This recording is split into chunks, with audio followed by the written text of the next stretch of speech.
আসলে মানুষের টাকা পয়সা হইলে অহংকার বাড়ে। এই আপুটা আরু আপুর সাথে পিক তুলতে চাইছিল, কিন্তু সে মুখ ফিরিয়ে নিছে। আজকে ডাল চচ্চড়ি রান্না করলাম, চলেন আপনাদের সাথেও শেয়ার করি।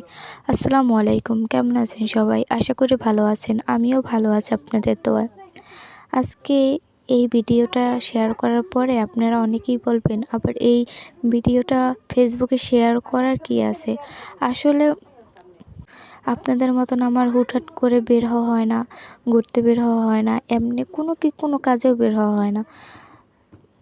তো আমি ঘরে বইসা যতটুকু পারি অতটুকুই আপনাদের সাথে শেয়ার করি। আসলে আবার অনেকেই বলবে যে তাহলে আবার ফেসবুকে শেয়ার করার দরকার কি? আসলে ফেসবুক পেজে কাজ করতে হলে ফেসবুক গাইডলাইন মেনে তারপর কাজ করতে হয়। আবার অনেকেই বলবে তাহলে ফেসবুকে আবার কাজ করার দরকার কি এত ব্যস্ততার ভিতরে?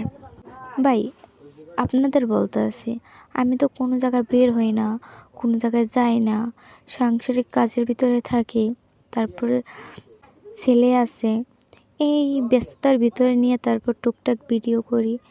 চিন্তা করলাম যে তার পাশাপাশি যদি আমি ভিডিও পোস্ট করার পরে আপনাদের সাথে যদি আমার পরিচয় হয় তাতে ক্ষতিও বা কী? এইসব ভাইবে চিন্তে তারপরে আমি ফেসবুক পেজটা খুললাম। আমি জানি আমার ভিডিও করা ভালো হয় না, তারপর আমার ভয়েস দেওয়া ভালো হয় না, তো তারপরও আমি ধৈর্য নিয়ে আছি যে একদিন না একদিন ঠিক সব হবে। মানুষের শুরু থেকেই সব পারে না। আল্লাহ জানি আমার এই ধৈর্যটুকু দেয়।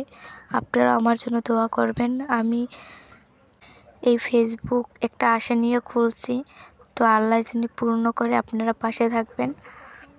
এখান থেকে যেন আমি সফলতা অর্জন করতে পারি।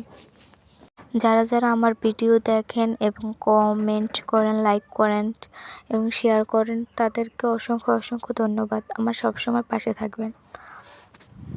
সবাই সুস্থ থাকবেন, ভালো থাকবেন, আর আমার জন্য দোয়া করবেন। সবাইকে ধন্যবাদ। আল্লাহ হাফেজ।